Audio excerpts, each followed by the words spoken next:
आदरणीय अध्यक्ष जी, देश सुरक्षा और शांति का एहसास कर रहा है।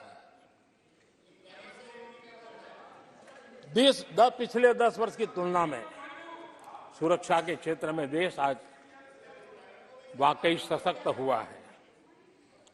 आतंकवाद, नक्सलवाद एक छोटे दायरे में अब सिमटा हुआ है।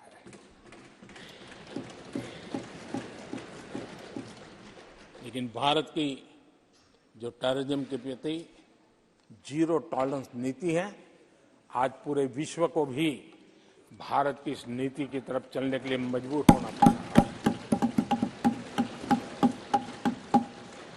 भारत की सेनाएं सीमाओं से लेकर के समंदर तक अपने सामर्थ्य को लेकर के आज भी उसकी धाक है।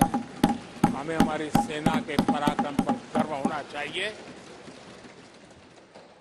हम कितना ही उनके मोरल तोड़ने की कोशिश करें, मुझे मेरी सेना पर भरोसा है। मैंने उनके सामर्थ्य को देखा है।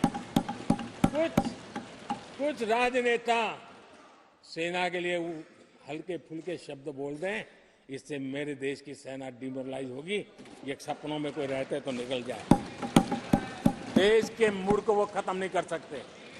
और किसी के एजेंट बन करके इस प्रकार की भाषा अगर कहीं से भी उठती है, देश कभी स्वीकार नहीं कर सकता है।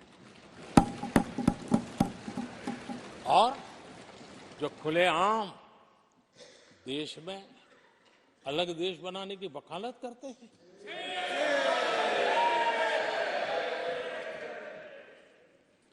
जोड़ने की बातें छोड़ो, तोड़ने की कोशिश करिए। यार, आपके अंदर क्या पड़ा हुआ है? क्या इतने टुकड़े करके अभी भी आपके मन को समाधान नहीं हुआ है? देश के इतने टुकड़े कर चुके हो आप, और टुकड़े करना चाहते हो? कब तक करते रहोगे? आदरणीय अध्यक्ष जी, इसी सदन में अगर कश्मीर की बात होती थी तो हमेशा चिंता का स्वर निकलता था, छिटाकशी होती थी, आरोप प्रत्यारोप होते थे। आज जम्मू कश्मीर में अभूतपूर्व विकास की चर्चा हो रही है और गर्व के साथ हो रही है। पर्यटन लगातार बढ़ रहा है। G20 समिट होती है वहां, पूरा विश्व आज उसकी सराहना करता है। आर्टिकल 370 को लेकर के कैसा हुआ बना के रखा था। कश्मीर के लोगों ने जिस प्रकार से उसको गले लगाया है, कश्मीरी जनता ने जिस प्रकार से गले लगाया है, और आखिर के ये समस्या किसकी देन थी? किसने देश के माथे पर मारा था? किसने भारत के संविधान के अंदर इस प्रकार की दरार करके रखी हुई थी? आदरणीय अध्यक्ष जी, अगर नेहरू जी का नाम लेते हैं तो उनको बुरा लगता है, लेकिन कश्मीर को जो समस्याएं झेलनी पड़ी, उसके मूल में उनकी ये सोच थी और उसी का परिणाम है देश को भुगतना पड़ा। जम्मू कश्मीर के लोगों को, देश के लोगों को नेहरू जी की गलतियों का बहुत बड़ी कीमत चुकानी पड़ी है। आदरणीय अध्यक्ष जी,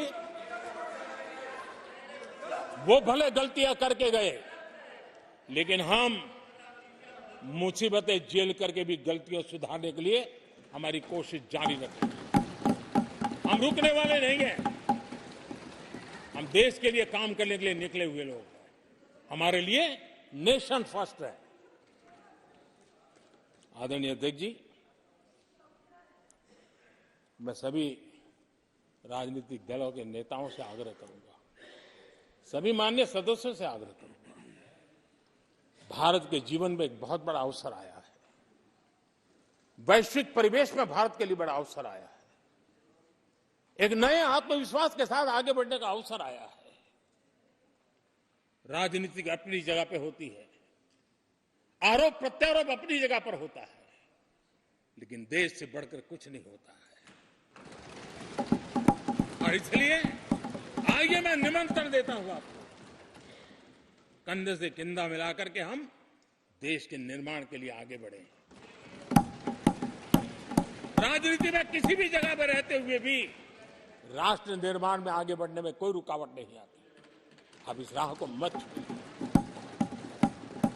मैं आपका साथ मांग रहा हूं, मां भारती के कल्याण के लिए साथ मांग रहा हूं। मैं विश्व के अंदर जो अवसर आया है उस अवसर को बुलाने के लिए आपका साथ मांगता हूं।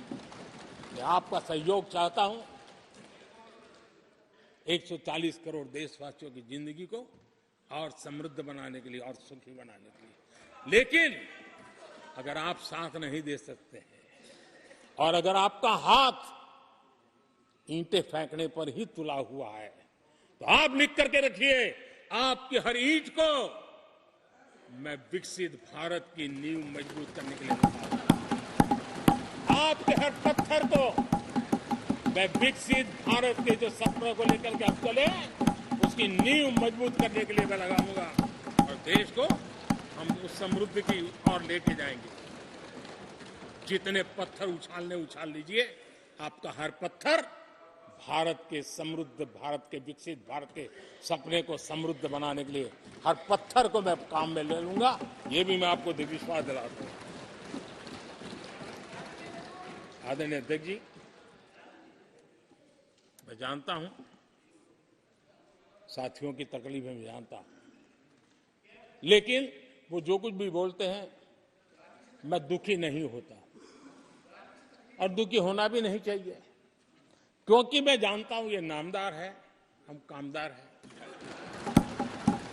और हम कामदारों को तो नामदारों से सुनना ही पड़ता है। जी तो नामदार कुछ भी कहते रहें, कुछ भी कहने का उनको तो जन्मजात अधिकार मिले हुए हैं और हम कामदारों को सुनना होता है।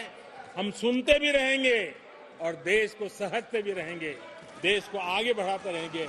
आदरणीय अध्यक्ष जी, आपने मुझे इस पवित्र सदन में आदरणीय राष्ट्रपति जी के उद्बोधन को समर्थन करने के लिए बोलने का अवसर दिया। मैं आदरणीय राष्ट्रपति जी के उद्बोधन को समर्थन देते हुए धन्यवाद प्रस्ताव पर आभार व्यक्त करते हुए मेरी वाणी को विराम देता हूं।